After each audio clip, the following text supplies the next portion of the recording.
Assalamualaikum guys, welcome back to FPL Boom.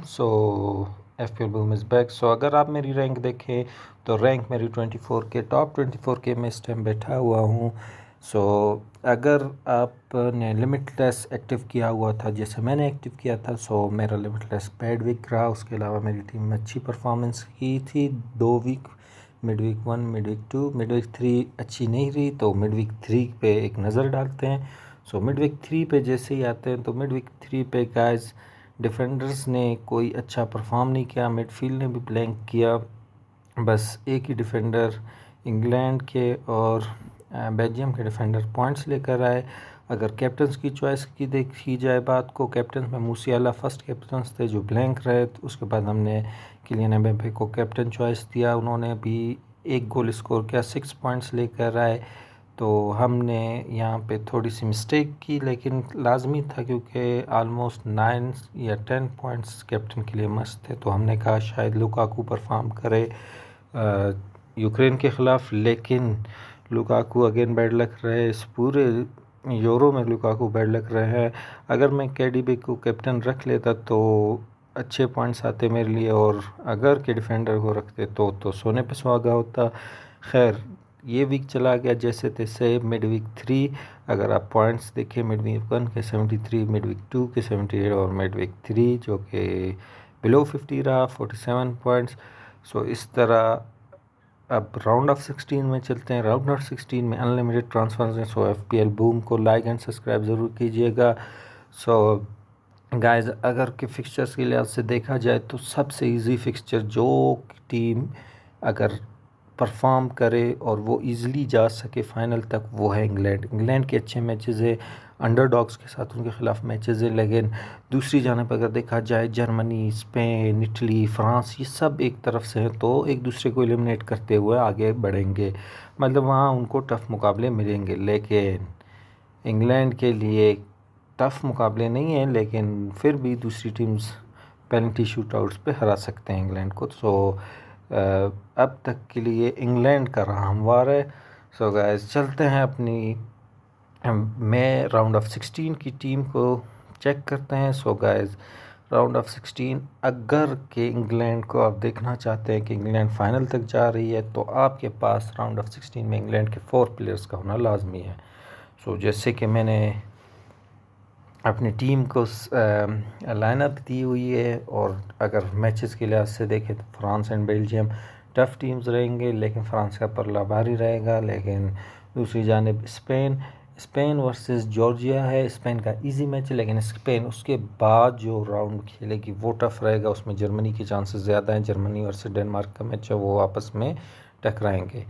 इस तरह round of 16 में हम सबसे जो वीकेस्ट टीम्स है पहले उन्हीं को टारगेट करेंगे. दूसरी जानिब इटली, फ्रांस, बेल्जियम, पुर्तगाल, ये आपस में टकरा के एक दूसरे को नॉकआउट ज़रूर देंगी. गाइस, चलते हैं.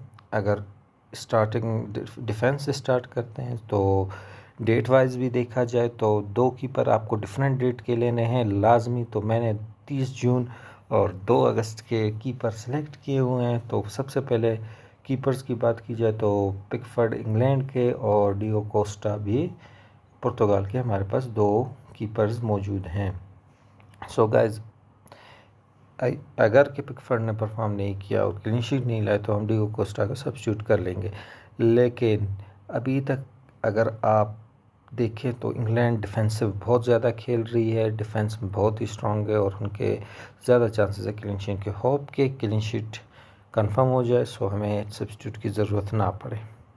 और शुरू करते हैं अपने डिफेंस से. तो डिफेंस में सबसे पहले हमने नेतन्याहू को बेंच पे रखा है क्योंकि 2 जुलाई को मैच है, last day of the match खेलेगा. नेतन्याहू हमारे पास बेंच में रहेंगे. नेतन्याहू का मैच अगर हम फिक्सचर्स के लिहाज से देखें रोमानिया के साथ है. ऑन पेपर तो नीदरलैंड ही जीतेगी, लेकिन कुछ कह नहीं सकते कौन जीते. गाइस, उसके बाद देखा जाए तो मेरे पास जर्मनी के हमने 4 मिलियन के डिफेंडर को प्लेइंग 11 में रखा है. उनके ज़्यादा चांसेस है बॉल रिकवरी के। और उसके अलावा डेनमार्क के ख़िलाफ़ इनका मैच है, सो होप कि क्लीन शीट हो और जर्मनी स्ट्रेट ऑन मूव करे टूवर्ड्स द नेक्स्ट राउंड। तो इंटरेस्टिंग राउंड्स होंगे और जर्मनी क्या होम है तो एडवांटेज भी है, और हम सपोर्ट भी यही कर रहे हैं कि जर्मनी फाइनल पे चली जाए और जीते इस दफ़ा का यूरो। उसके बाद अगर देखा जाए तो इस टाइम तक इंग्लैंड के डिफेंडर्स में जो कि क्रिस्टल पैलेस की टीम से खेलते हैं गोई, वो उन्होंने बहुत ज़्यादा बॉल रिकवरीज की हुई हैं। सबसे ज़्यादा इंग्लैंड के बॉल रिकवरीज इन्हीं के पास है, तो और चीपेस्ट प्राइस है 4.5 मिलियन। सो इनका भी होना टीम में लाजमी है। अगर आप अफोर्ड कर सकते हैं तो ये सही है, वरना काइल वॉकर भी हैं, वो भी अच्छे रन ऑफ फॉर्म में है, कैप्टन इंग्लैंड के। सो गाइस, इंग्लैंड के 2 डिफेंडर्स का होना लाजमी है। फिर चलते हैं 2 स्ट्रेट हमने स्पेन के डिफेंडर लिए हुए हैं, एक चीपेस्ट और एक थोड़ा सा अच्छा डिफेंडर लिया हुआ है जिसके गोल स्कोरिंग चांसेस ज़्यादा है। सो कुकुरेला 4.5 मिलियन चेल्सी के प्लेयर रह चुके हैं, और कुकुरेला के चांसेस स्पेन की जो टीम ने परफॉर्मेंस अब तक दी है तो बेस्ट परफॉर्मेंस है। सो स्पेन की भी होप चांसेस अच्छे रहेंगे जॉर्जिया के ख़िलाफ़ वो क्लीन शीट लेकर आए। और कार्वाहाल जैसे कि आप जानते हैं रियल मैड्रिड के प्लेयर हैं, अमेजिंग फॉर्म में गोल स्कोर भी कर चुके हैं, सो इनकी भी होना बहुत ही इम्पोर्टेंट है। फिर आते हैं मिड पे सबसे पहले हमने बेंच में ब्रूनो फर्नांडिस को बिठाया हुआ है जो कि पुर्तगाल के प्लेयर हैं। सो ब्रूनो फर्नांडिस भी अच्छे चॉइस रहेंगे हमारे पास क्योंकि उनका इजी मैच है। सो ब्रूनो फर्नांडिस को हमने सब्स्टिट्यूट के लिए रखा है। अगर कोई भी प्लेयर इनमें से परफॉर्म नहीं करती, 6 पॉइंटर से कम पॉइंट्स लाएगी या 2 पॉइंटर, तो हम ब्रूनो फर्नांडिस को उनके साथ चेंज करेंगे। सो गाइस, जर्मनी की अगर बात की जाए मिड में तो गुंडोगन और जमाल मूसियाला रहेंगे ऑन द टॉप। इन दोनों की परफॉर्मेंस बहुत अच्छी है, और यही 2 प्लेयर्स हैं जो बॉल क्रिएटिव भी खिलाते हैं और इनके ज़्यादा चांसेस है गोल स्कोरिंग के। और मूसियाला हमारे मैच डे 1 और मैच डे 2 के कैप्टन भी रहे और उन्होंने परफॉर्म भी किया है, तो टॉप स्कोरर में उनका भी शुमार है। सो 1 गोल लेनी चाहिए टॉप स्कोरर की लिस्ट में पहले नंबर पे आने के लिए। सो उसके अलावा अब तक की परफॉर्मेंस जो साका की रही है, जिस तरह इंग्लिश प्रीमियर लीग में रही थी उस तरह की नहीं रही, लेकिन थ्रेटिंग हैं, बहुत क्रॉसेस फेंकते हैं, लेकिन फिनिशिंग अभी तक नहीं मिली। उन्होंने ख़ुद भी गोल स्कोर नहीं किया, फिनिश नहीं किया, और दूसरी जानब से केन भी फिनिशिंग में थोड़े से कमज़ोर रहे हैं। सो इसीलिए साका को अगेन चांस दिया जाएगा कि वो परफॉर्म करे, और इनके ज़्यादा चांसेस है फाइनल तक पहुंचने के। सो इसलिए हम साका के साथ स्टिक करेंगे और होप साका परफॉर्म करें। नेक्स्ट स्पेन के मिडफील्डर पे आते हैं। स्पेन के हमारे पास मिडफील्डर और फॉरवर्ड के अच्छे चॉइसेस थे कि यमाल को भी खिला सके, मरोटा को भी, और निको विलियम्स को भी। सो निको विलियम्स बिग थ्रेट रहेंगे, लेफ़्ट विंग से अटैक करेंगे, और सेंटर में मोराटा रहेंगे, और राइट विंग से यमाल जो कि यंगेस्ट प्लेयर हैं वो भी अटैक करेंगे। तो गाइस, आपके पास इधर पंट भी है कि आप किसी और को ले लें स्पेन के, लेकिन मैंने इस टाइम निको विलियम्स को प्रेफर किया है, शायद कि उनके चांसेस ज़्यादा है मैन ऑफ द मैच होने के। सो इसलिए होप कि स्पेन परफॉर्म करे और हम अच्छे रन में चले जाए और ग्रीन एरोज़ मिले हमें।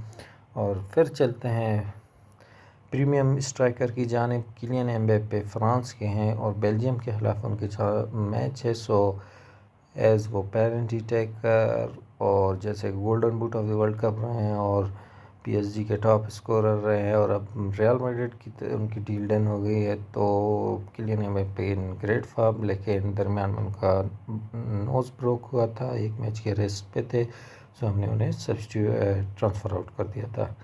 और हैरी केन जैसे कि आप जानते हैं म्यूनिक में खेलते हैं जर्मनी में, सोने ग्राउंड्स का ज़्यादा पता होगा, लेकिन अभी तक कोई परफॉर्मेंस नहीं दी। होप के हैरी केन भी परफॉर्म करे, और अभी तक कोई भी हैट्रिक नहीं हुआ। सो गाइस, ये गेम बहुत ही चेंज होता है। दूसरे जानिब अगर आप देखा जाए आम एफपीएल्स में जो कि fantasy premier league, English premier league का होता है, उसमें आप को गोल स्कोरिंग ज़्यादा चांसेस मिलते हैं, यहाँ पे डिफेंस के ज़्यादा चांसेस है। सो आप डिफेंस पे ज़्यादा तवज्जो दें।